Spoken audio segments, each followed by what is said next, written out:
मैं शपथ लेती हूँ कि विद्यार्थी मेरा धर्म है। मानवता की सेवा करना मेरा परम लक्ष्य है। राष्ट्र की उन्नति में मैं सदैव तत्पर रहूँगी। अपने कर्तव्य मार्ग पर आगे बढ़ते हुए एक स्वच्छ, सुंदर तथा भ्रष्टाचार मुक्त मैं भारत का निर्माण करूँगी। जय हिंद।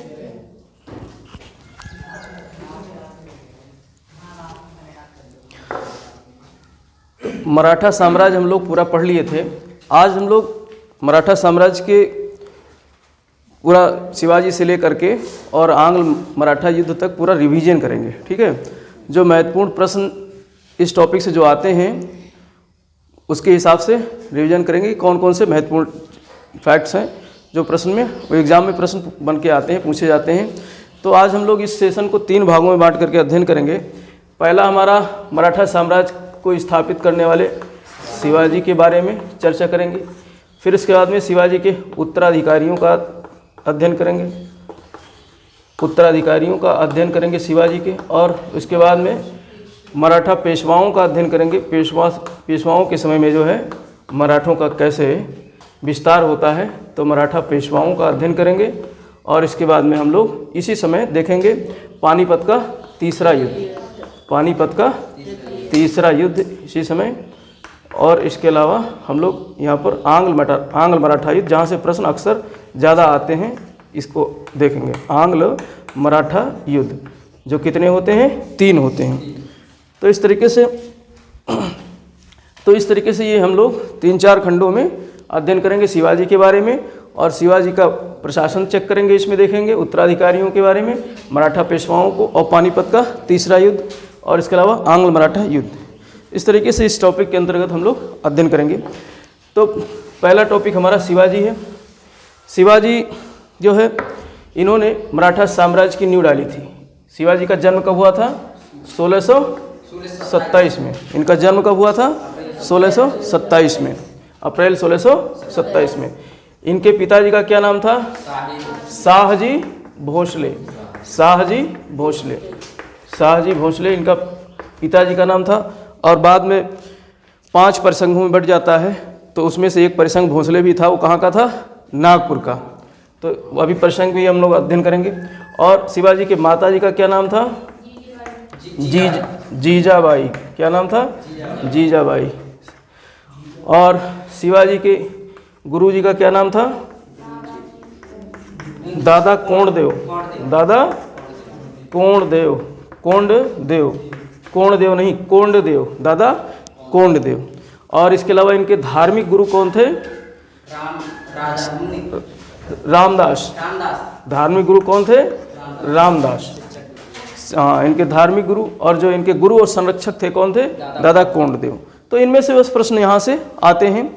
अब इसके अलावा इन्होंने जो पहला अभियान किया था, शिवाजी ने पहला अभियान किया था किसके खिलाफ? बीजापुर के खिलाफ। 1643 में इन्होंने, हाँ, आदिल शाही शासक बीजापुर के खिलाफ किया था। और कौन सा किला जीता था? सिंहगढ़ का। कौन सा किला जीता था? सिंहगढ़ का किला जीता था। ठीक। और इसी कड़ी में बाद में मुगलों से एक संधि होती है। मुगलों से एक संधि होती है। मुगल शासक, राजपूत शासक, जो राजपूत शासक था मुगलों के अंडर में, जो उस मनसबदार था राजा मिर्जा जय सिंह, जो कौन सी संधि होती है? पुरंदर की संधि। मिर्जा जय सिंह और शिवाजी के साथ में कौन सी संधि होती है? पुरंदर की संधि। पुरंदर की संधि होती है। कब होती है? 1665 में। 1665 में। तो पुरंदर की संधि कब होती है? 1665 में। तो ये प्रश्न यहाँ से बनते हैं। बाद में एक पुरंदर की संधि अभी हम लोग और देखेंगे। तो ये पुरंदर की संधि 1665 में होती है। तो इस तरीके से यहाँ से कुछ प्रश्न बनते हैं। और इसके अलावा पुरंदर की संधि के बाद में फिर सबसे महत्वपूर्ण जो तिथि है, अब यहाँ पर ये राज्याभिषेक करवाते हैं 1674 में। कब करवाते हैं? राज्याभिषेक 1674 में करवाते हैं। शिवाजी अपना राज्याभिषेक करवाते हैं 1674 में। और किसके माध्यम से करवाते हैं? हाँ, श्री गंगा भट्ट जो बनारस के पंडित थे, विद्वान पंडित थे श्री गंगा भट्ट काशी के, बनारस के। तो इनकी द्वारा इनका राज्याभिषेक होता है। कहाँ पर, किस किले में होते हैं? रायगढ़ के किले में। किस किले में होता है? रायगढ़ के किले में होता है। और अपनी राजधानी किसको बनाते हैं? रायगढ़ को। अपनी राजधानी रायगढ़ को बनाते हैं। तो इस तरीके से रायगढ़ से इन्होंने जो है एक लंबा गैप दिखाई देता है। 1643 से ये जो है अभियान शुरू करते हैं और 1674 में आकर के काफ़ी लंबे समय के बाद में राज्याभिषेक करवाते हैं। तो प्रश्न अक्सर पूछा जाता है कि जो है कौन ऐसा शासक था जिसने अपना साम्राज्य पहले बना लिया फिर बाद में राज्याभिषेक करवाता है? तो शिवाजी थे। तो इस तरीके से इतना साम्राज्य इन्होंने बना लिया था। और इसके बाद में सबसे आखिरी में क्या विजय करते हैं? यहाँ पर इनकी राजधानी थी रायगढ़, यहाँ पर इनकी राजधानी थी रायगढ़। और सबसे आखिरी में 1780 के आसपास में 1680, 1700 नहीं, 1680 में जिंजी को विजित करते हैं। किसको करते हैं? जिंजी को। 1680 नहीं, 1678। हाँ, 1678 में जिंजी का किला जीतते हैं। जिंजी का किला जीतते हैं 1678 में। और ये इनका आखिरी अभियान रहता है। ये इनका क्या रहता है? आखिरी अभियान, अंतिम अभियान रहता है। और जिंजी किस राज्य में था उस समय? कर्नाटक के राज्य में। तो इस तरीके से रायगढ़ को मराठा साम्राज्य के उत्तर भारत की राजधानी बनाते हैं, मराठा साम्राज्य के उत्तरी भाग की राजधानी बनाते हैं। और मराठा साम्राज्य की दक्षिणी भाग की राजधानी किसको बनाते हैं? जिंजी को बनाते हैं।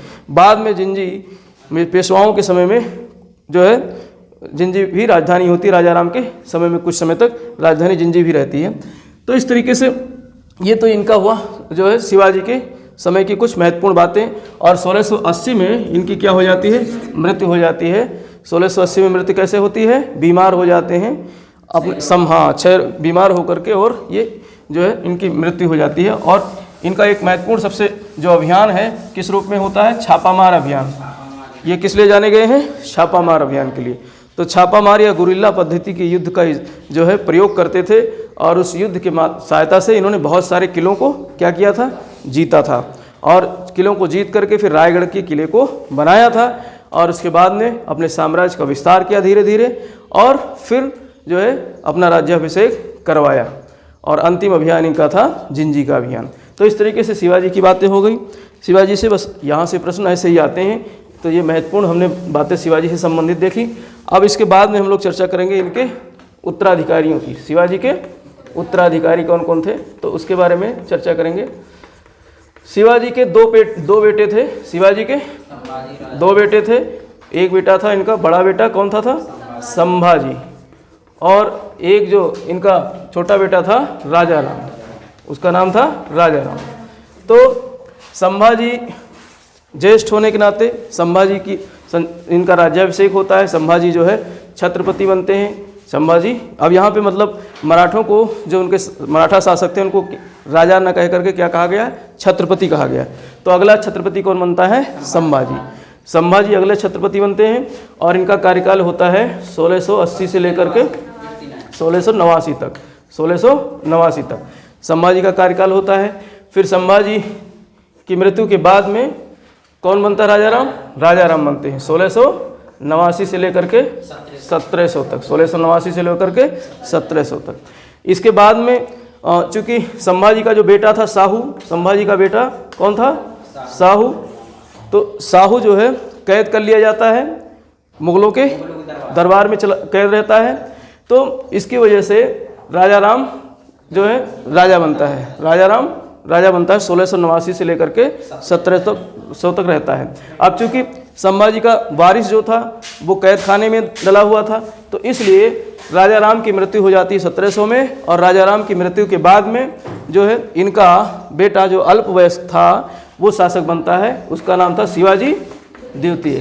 शिवाजी द्वितीय।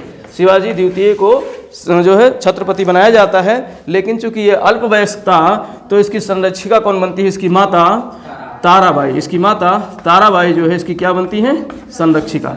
तो ताराबाई संरक्षिका बन करके 1700 से लेकर के 1707 तक जो है जो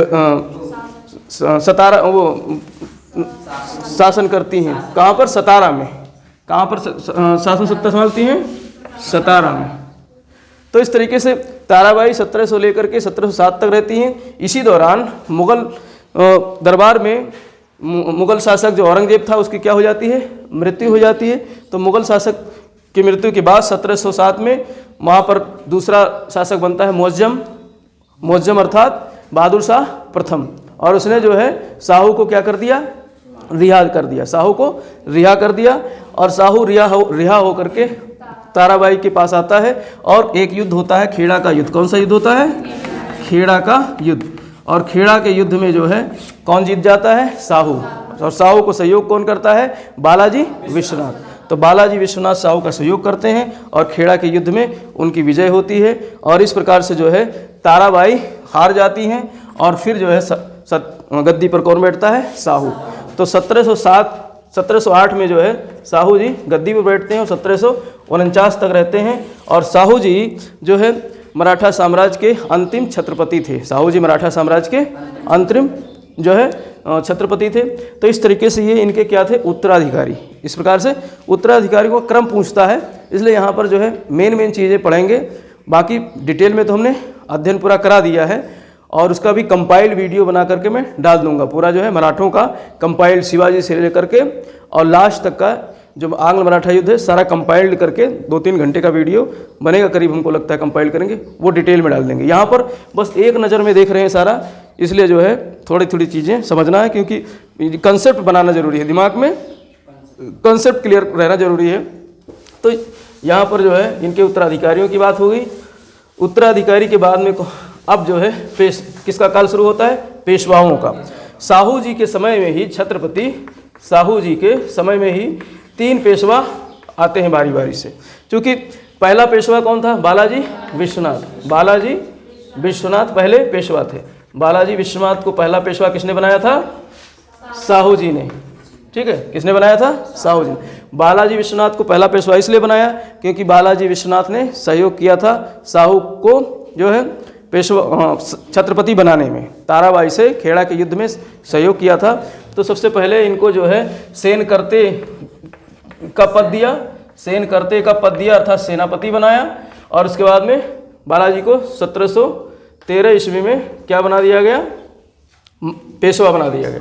और 1713 से लेकर 1720 तक ये पहले पेशवा रहते हैं। बालाजी विश्वनाथ 1713 से लेकर के 1720 तक ये पहले पेशवा रहते हैं। अब इसी क्रम में शाहू जी के ही संरक्षण में दूसरा पेशवा जो बनता है बालाजी का पुत्र बाजीराव। कौन बनता है, बाजीराव। चूँकि ये इसके बाद एक और बाजीराव आता है लास्ट में, तो ये इसको प्रथम बाजीराव कहते हैं। और ये बनता है 1720 में और 1740 तक जो है इसका शासन रहता है। इसने काफ़ी साम्राज्य का विस्तार किया जो है इसके शासनकाल में। और इसके बाद में बाजीराव के बाद में इसका पुत्र आता है, तो बालाजी का नाम मिक्स कर देते हैं।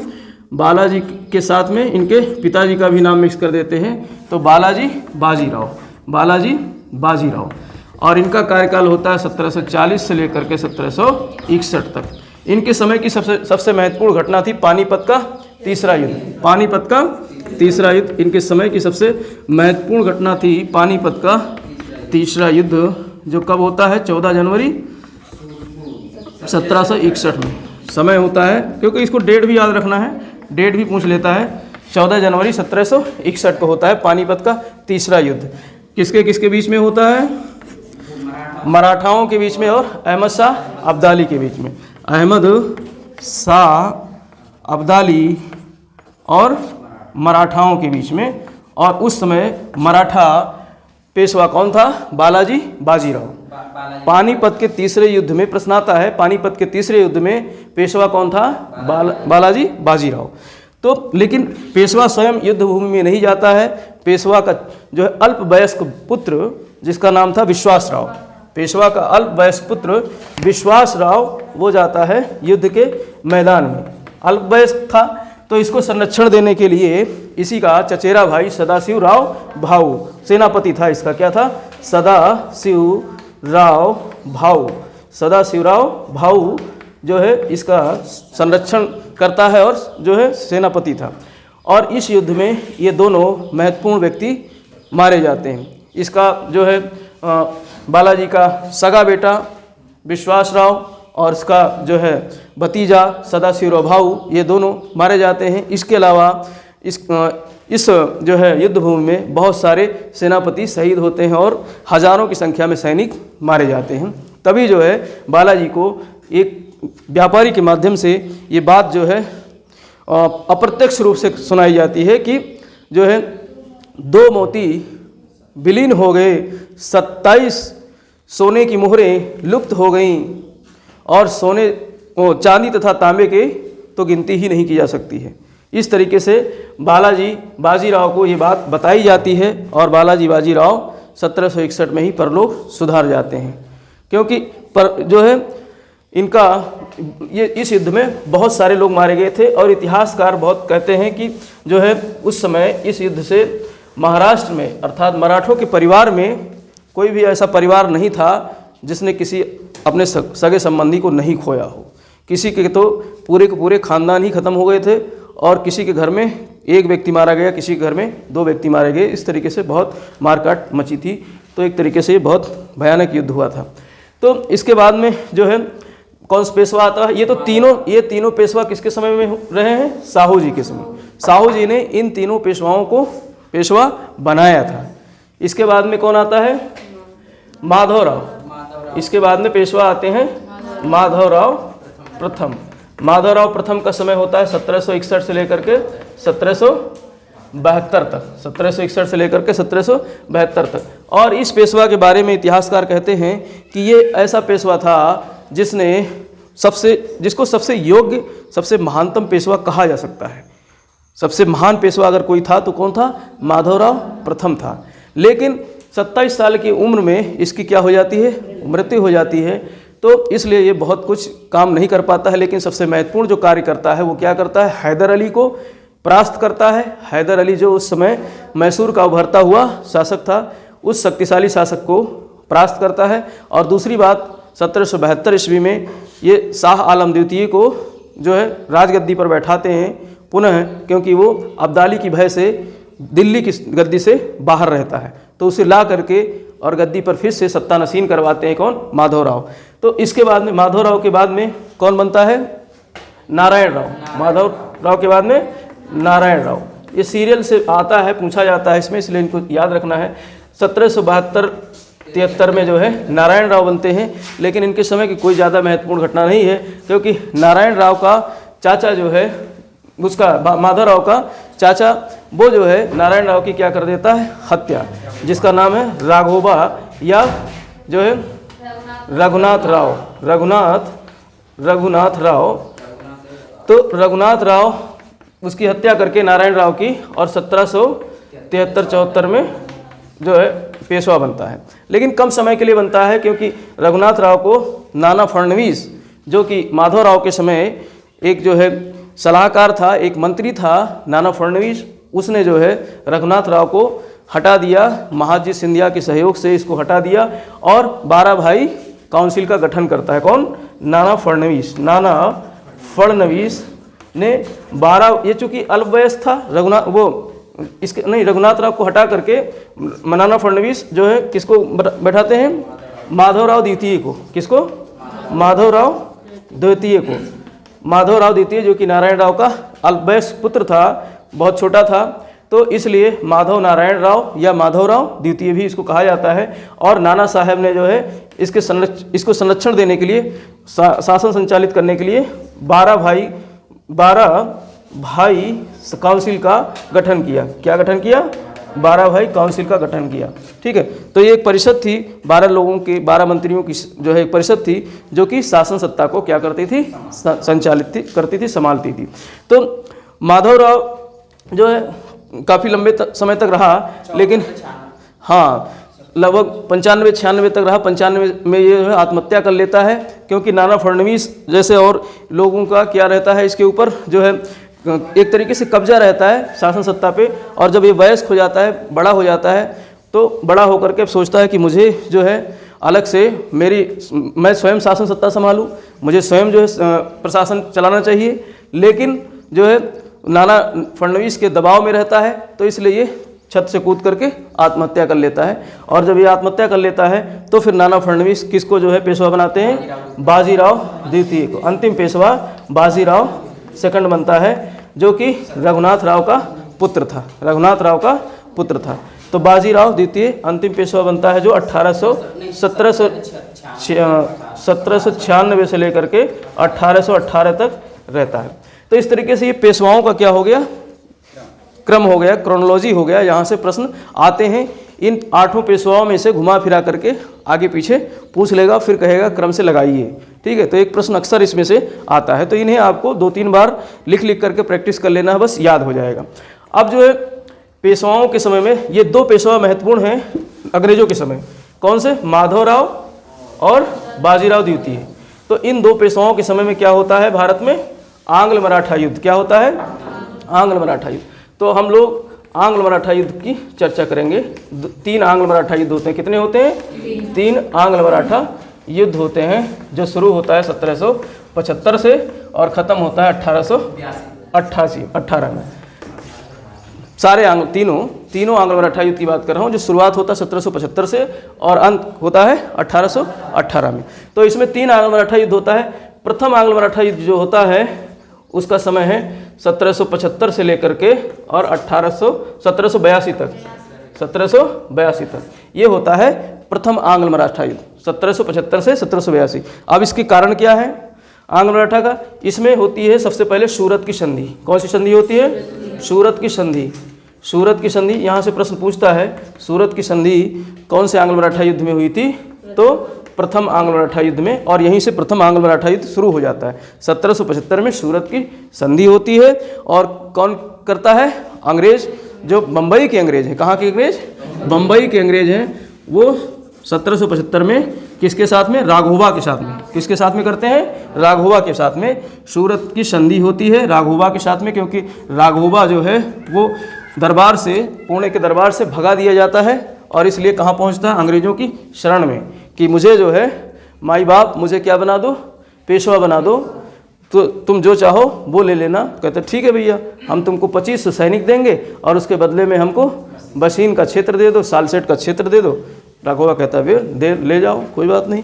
तो 2500 सैनिक ले करके जो है ये राघोबा खुश हो जाता है, और यहाँ से शुरू होता है सूरत की संधि से युद्ध। लेकिन यहाँ पर गवर्नर जनरल बैठा था वारेन हेस्टिंग्स। कौन बैठा था, वारेन हेस्टिंग्स। तो वारेन हेस्टिंग्स इसी समय जो है 1773 का एक रेगुलेटिंग एक्ट आता है।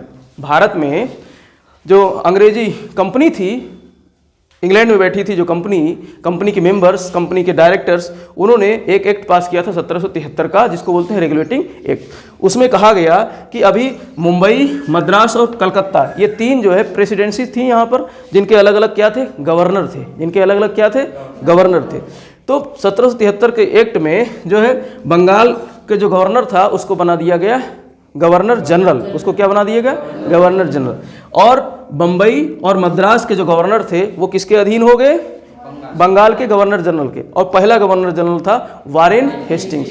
तो प्रथम आंग्ल मराठा युद्ध में बंगाल का गवर्नर जनरल कौन था, वारेन हेस्टिंग्स। जब वारेन हेस्टिंग्स के पास में सूरत की संधि की प्रति पहुंचती है कि जो है सूरत की संधि करके और राघोबा को समर्थन दे करके बम्बई के अंग्रेजों ने आक्रमण कर दिया है, कहाँ पर, पुणे में बैठे पेशवा के खिलाफ। तो इसलिए जो है वारेन हेस्टिंग तत्काल इस युद्ध को रुकवाता है।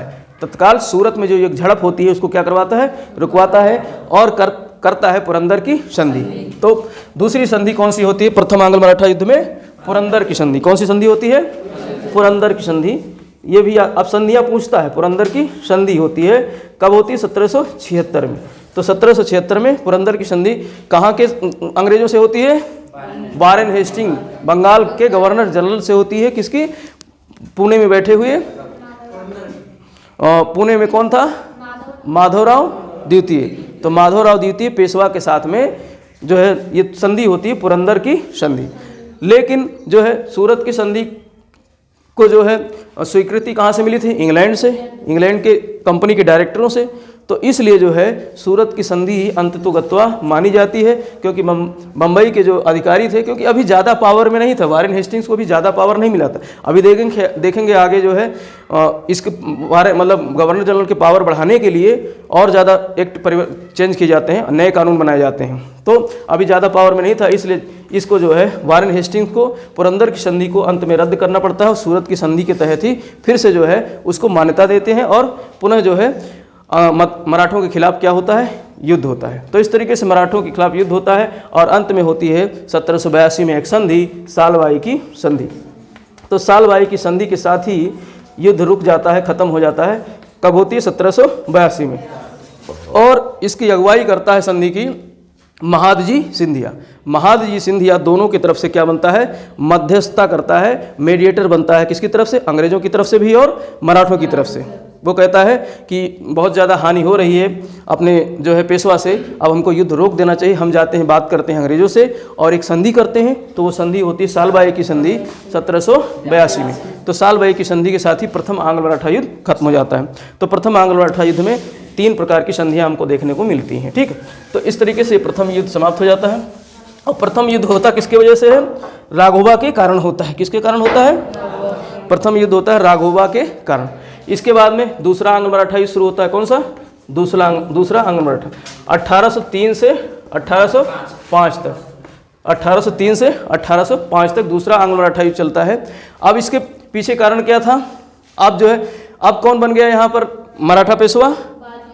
लास्ट पेशवा बाजीराव द्वितीय बन गया, क्योंकि बाजीराव द्वितीय षड्यंत्र करता है दरबार में। तो बाजीराव द्वितीय को जो है होलकर पुणे पर कब्जा करके भगा देते हैं। बाजीराव द्वितीय को भगा देते हैं और बाजीराव द्वितीय जाता है कहाँ? बेसीन में। और बेसीन उसके पापा ने दिया था किसको? अंग्रेजों को।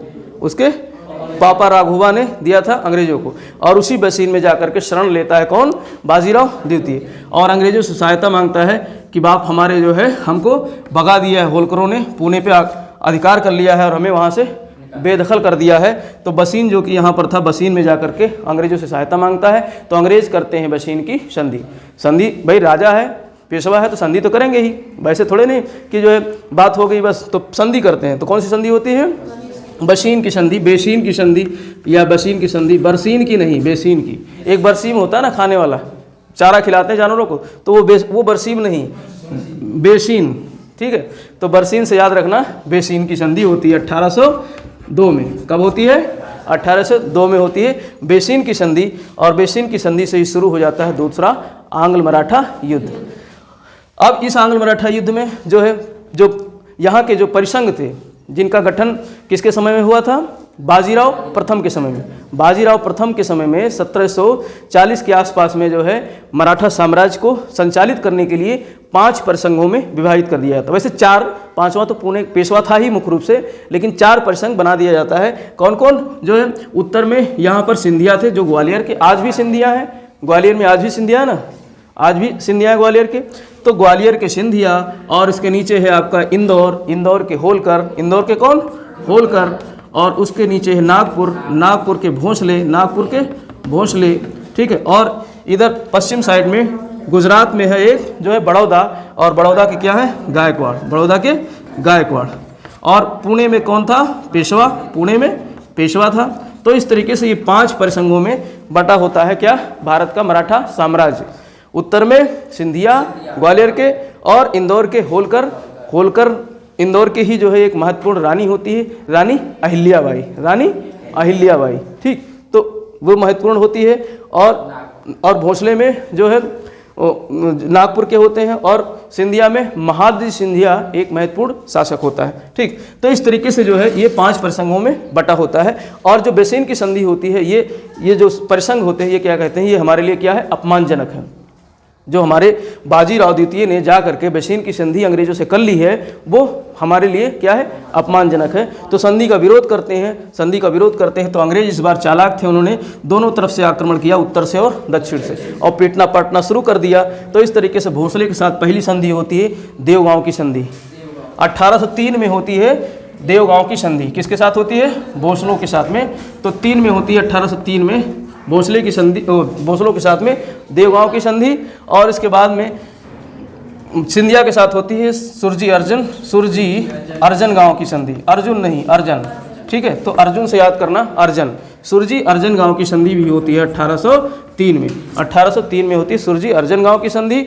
और इसके बाद में बचा जो है होलकर ने तो पुणे पे कब्जा कर रखा था, वो काहे को छोड़ेगा, तो उसके साथ में बाहर में पिटाई होती है, अंग्रेजों पीटते हैं और इसको पीट करके करते हैं फिर संधि कौन सी, राजपुर घाट की संधि या राजघाट की संधि, राजपुर घाट या राजघाट की संधि करते हैं 1805 में। और इस संधि के साथ ही जो है दूसरा युद्ध खत्म हो जाता है, दूसरा युद्ध खत्म। इसी समय जो गवर्नर जनरल था बंगाल का कौन था, वेलेजली। तो प्रश्न यहाँ से आता है द्वितीय आंग्ल मराठा युद्ध के समय कौन था बंगाल का गवर्नर जनरल, तो वेलेजली था। प्रथम में हमने देखा कौन था, वारेन हेस्टिंग्स, और दूसरे में वेलेजली था। तो वेलेजली था दूसरे में। तो वेलेजली के समय जो है बेसिन की संधि होती है जो कि एक सहायक संधि थी। भारत में किस अंग्रेज गवर्नर जनरल ने सहायक संधि प्रारंभ किया था, तो वेलेजली ने ही प्रारंभ किया था। सहायक संधि वेलेजली ने ही प्रारंभ किया था। वेलेजली बेसिन जो संधि थी वो एक तरीके की कैसी संधि थी, सहायक संधि थी। तो इस तरीके से जो है द्वितीय आंग्ल मराठा युद्ध खत्म हो जाता है किस संधि के साथ में, 1805 में कौन सी संधि होती है, राजपुर घाट की संधि।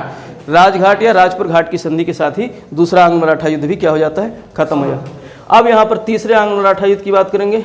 तीसरा आंग्ल मराठा जो कि लास्ट में होता है 1817 से 1818 में, 1817 से 1818। अब इसका मुख्य कारण क्या रहता है, पिंडारियों का उत्पात। इसका मुख्य कारण क्या था, पिंडारियों का उत्पात। और इधर बंगाल में गवर्नर जनरल कौन आ गया था, लॉर्ड हेस्टिंग्स। कौन आ गया था, लॉर्ड। वारेन हेस्टिंग अलग था और लॉर्ड हेस्टिंग अलग है। तो बंगाल का गवर्नर जनरल था लॉर्ड हेस्टिंग्स, ठीक है। लॉर्ड हेस्टिंग्स जो था इसके समय में भारत में उत्पात मचाते हैं कौन, पिंडारी ज़्यादा उत्पात मचाते हैं। तो पिंडारियों के कारण भारत में फिर से जो है तीसरा आंग्ल मराठा युद्ध होता है किसके समय में, लॉर्ड हेस्टिंग्स के समय में। और इसमें जो है दो मुख्य महत्वपूर्ण संधि हैं, पुणे की संधि जो कि पेशवा से होती है, किसके साथ होती है, पुणे की संधि। तो पुणे की संधि और उसमें पेशवा कौन था, बाजीराव द्वितीय। तो बाजीराव द्वितीय के साथ में होती है जो है संधि, पुणे की संधि 1817 में, 1817 में। और इस संधि के तहत जो है पेशवाई को कर दिया जाता है समाप्त। भारत से पेशवाई पद को ही खत्म कर देते हैं अंग्रेज और जो है पेशवा को कहाँ भेज देते हैं, कानपुर के, पुणे से यहाँ उठाया और कानपुर के एक गांव बिठूर में बैठा देते हैं। कहाँ बैठा देते हैं, बिठूर में। और इसे 8 लाख रुपए वार्षिक पेंशन देना स्वीकार होता है। तो बिठूर, पुणे से बिठूर बैठा दिया। और इधर अभी बचे होलकर, अभी कौन बचे, होलकर। तो होलकर के साथ में एक संधि होती है, कौन सी, मंदसौर की संधि होती है। कौन सी संधि होती है, मंदसौर की 1818 में। तो तीसरे आंग्ल मराठा युद्ध की सबसे आखिरी संधि कौन सी है, मंदसौर की संधि, जो 1818 में होती है, होलकर के साथ होती है। किसके साथ होती है, होलकर के साथ में। और होलकर के साथ में ये संधि 1818 में होती है और इसी के साथ क्या समाप्त हो जाता है, तीसरा आंग्ल मराठा युद्ध। तो इस तरीके से हमने यहाँ पर 3 आंग्ल मराठा युद्ध देखे और इसी तीसरे आंग्ल मराठा युद्ध के समाप्त होने के बाद ही जो है भारत में बम्बई प्रेसिडेंसी का गठन कर दिया जाता है 1818 में। बॉम्बे प्रेसिडेंसी का गठन कर दिया था 1818 में। और बाजीराव द्वितीय को पुणे से उठा करके बिठूर में बैठा दिया जाता है और उसे 8 लाख रुपए वार्षिक पेंशन दिया जाता है। और इसके बाद में बाजीराव द्वितीय का कोई पुत्र नहीं रहता है, तो धोंधू पंथ को वो लेता है गोद, जिसको बोलते हैं दत्तक पुत्र, जिसको क्या बोलते हैं, दत्तक पुत्र। और धोंधू पंथ ही नाना साहेब के नाम से प्रचलित हुआ और बाद में 1857 की क्रांति में भाग लेता है। वैसे नहीं भाग लेता, क्योंकि जो है बाजीराव द्वितीय जैसे जो है बिल्कुल लेथड़ बाजीराव द्वितीय ही तो करवाया दूसरा आंग्ल मराठा वार, तो उसका पुत्र भी तो ऐसे ही होगा।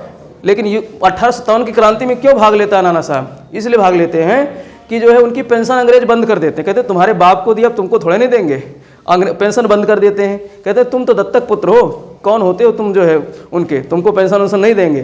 तब वो जो है नाना साहब 1857 की क्रांति शुरू होती है, उसमें कहते हैं कानपुर से हम लड़ेंगे तुम अंग्रेजों के खिलाफ। वैसे नहीं लड़ता, लेकिन पेंशन के चक्कर में लड़ा था, ठीक है। तो ये इसकी हकीकत थी। तो नाना साहब ने वहाँ से कानपुर से 1857 की क्रांति में भाग लिया था। तो इस तरीके से ये मराठा पूरा हमारा खत्म हो जाता है। देखो यहाँ पर आधुनिक भारत का ये नोट, इतना हस्तलिखित नोट तैयार हो गया है, ठीक है। ये डेली 1-2 पेज हाथ से लिखा जाता है और इसको जो है टेलीग्राम चैनल पे हम शेयर करते हैं। तो जो भी वीडियो देख रहे हैं हमारा जो है यूट्यूब पर, अगर उन्हें ये हस्तलिखित नोट्स चाहिए, इस तरीके से डेली लिखा जाता है और ये हस्तलिखित नोट्स जो है बिल्कुल कहानी की विधा में लिखा जा रहा है। इतिहास की किताब को पढ़ करके आपको उतना आनंद नहीं आएगा जितना आनंद इस नोट्स को पढ़ करके आपको आएगा। तो इसलिए जो है टेलीग्राम चैनल ज्ञापन को ज्वाइन कर सकते हैं और वहाँ से जो है नोट्स प्राप्त कर सकते हैं। डेली अपलोड किया जाता है नोट्स, हस्तलिखित नोट्स। तो इससे आप जो है एक तरीके से पूरी तैयारी कर सकते हो। तो मराठा साम्राज्य से अब कुछ प्रश्न हम लोग जो है करते हैं, पूछते हैं। तैयार हो जाओ बताने के लिए। कौन सी इनकी पत्नी थी शिवाजी की जो सती हो गई थी? पुतली बाई, याद है। राजा राम की माता का क्या नाम था? राजा राम की माता का नाम। शिवाजी की पत्नियां थी कई, सोयरा बाई, ठीक है। और संभाजी की माता जी का नाम साई बाई। क्या नाम था? Psi by. शिवाजी ने पहला किला कौन सा जीता था? सिंहगढ़ का। कौन सा जीता था? सिंहगढ़ का। और जो है शिवाजी के प्रशासन में अष्टप्रधान क्या था? अष्टप्रधान, हाँ, 8 मंत्रियों का समूह था। 8 मंत्रियों का समूह था जिसमें पेशवा था और जो है अमात्य थे और चिटनीस थे, ऐसे करके 8 मंत्रियों का एक समूह था, ठीक है। चौथा सरदेशमुखी क्या था? टैक्स था। किसके समय का? शिवाजी के समय का, ठीक है। और शिवाजी ने अपना राज्याभिषेक कहाँ करवाया था? रायगढ़ में। और कब करवाया था? 1674 में। एक 100 वर्ष आगे बढ़ा दे रहे हो, 1674 में। और जो है जन्म किस किले में हुआ था? सिवनेर के किले में। शिवाजी का जन्म किस किले में हुआ था? सिवनेर के किले में। तो सिवनेर के किले में शिवनेरी देवी का मंदिर है, उन्हीं के नाम पर क्या पड़ा था? शिवाजी नाम पड़ा था, ठीक है। और संभाजी के पुत्र का क्या नाम था? साहू जी। और ताराबाई किसकी पत्नी थी? राजा राम की। अहिल्याबाई कहाँ की जो है महारानी थी? इंदौर की। और मराठा साम्राज्य की थी। इंदौर उस अब तो खैर मध्य प्रदेश में है, लेकिन पहले इंदौर कहाँ तक था? मराठा साम्राज्य। क्योंकि मराठा साम्राज्य ग्वालियर तक फैला हुआ था ना, सिंधिया ग्वालियर में थे, तो वहाँ तक था। पूरा गुजरात वगैरह से मराठा साम्राज्य का भाग हुआ करता था।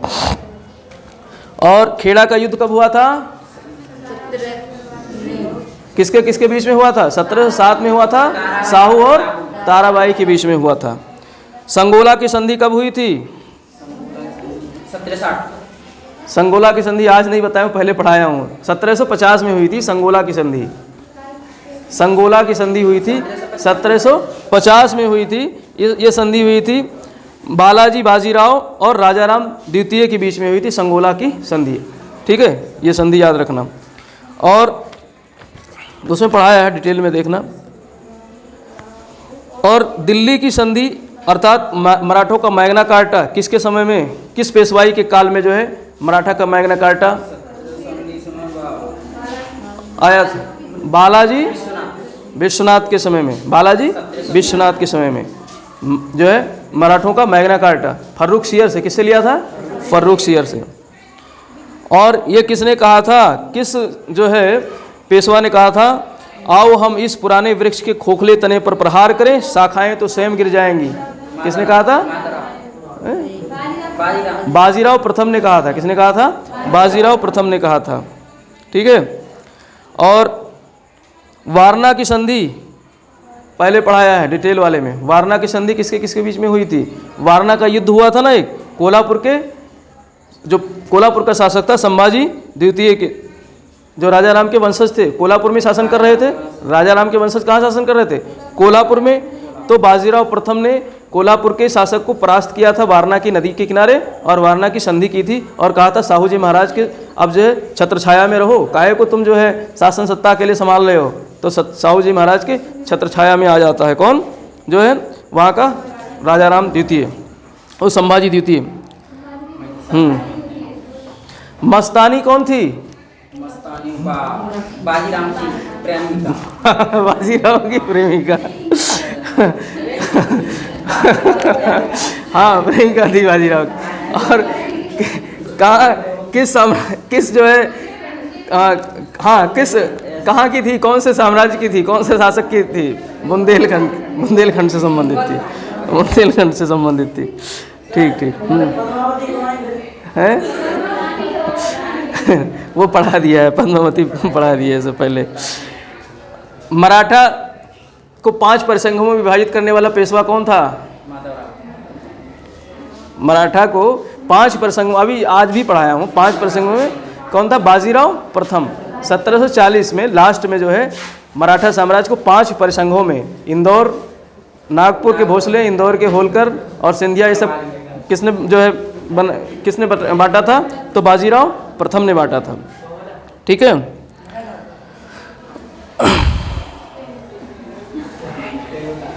और पानीपत का तीसरा युद्ध किसके समय में हुआ था? बाजीराव के समय में। कब हुआ था? 14 जनवरी 1761 में हुआ था। और इसमें कौन से 2 मुख्य व्यक्ति मारे गए थे पानीपत के तीसरे युद्ध में? विश्वासराव और सदाशिवराव भाऊ, ये मारे गए थे। ठीक है।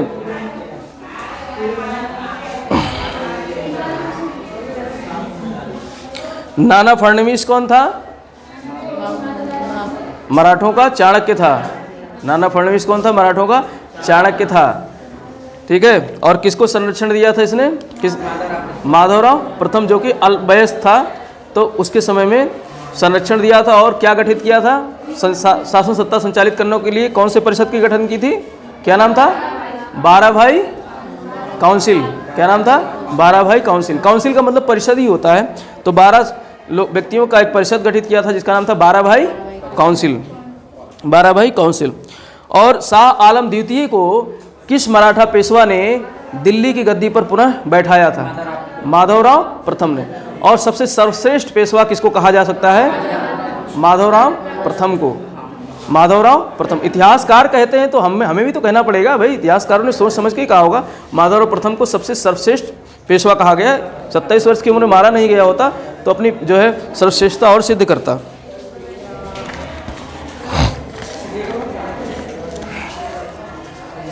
और सूरत की संधि किसके किसके बीच में हुई थी और कब हुई थी? 1775 में हुई थी, राघोबा और अंग्रेजों के बीच में। और कहाँ के अंग्रेज? मुंबई के अंग्रेज।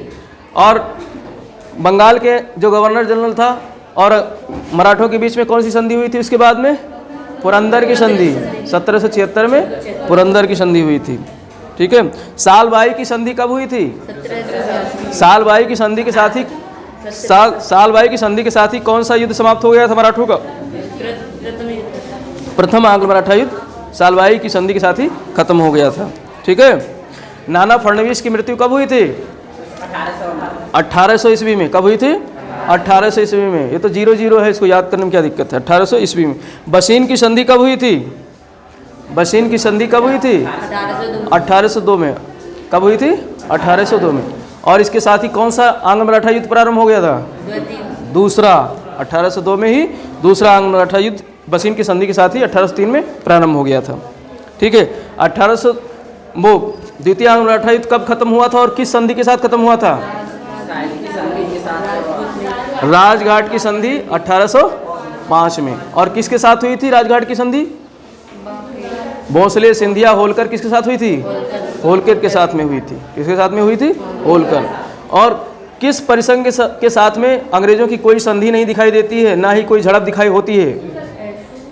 बड़ौज के, वो गुजरात के गायकवाड़, बड़ौदा के गायकवाड़, देवगांव की संधि कब होती है? कौन से मराठा युद्ध में होती है? पहला, दूसरा, तीसरा, कौन से में होती है? दूसरे में? दूसरे में ही होती है। कब होती है? 1803 में होती है। ऐसे कंफ्यूज मत हो, 1803 में होती। मानचित्र बना बना करके पढ़ो तब दिमाग में बैठेगा। मानचित्र बना बना करके ही पढ़ना इतिहास को, नहीं तो इतिहास बहुत बोरिंग लगेगा। हमने बताया ना कहाँ से? 1803 में भोसले, नागपुर के भोसले। कौन सी संधि?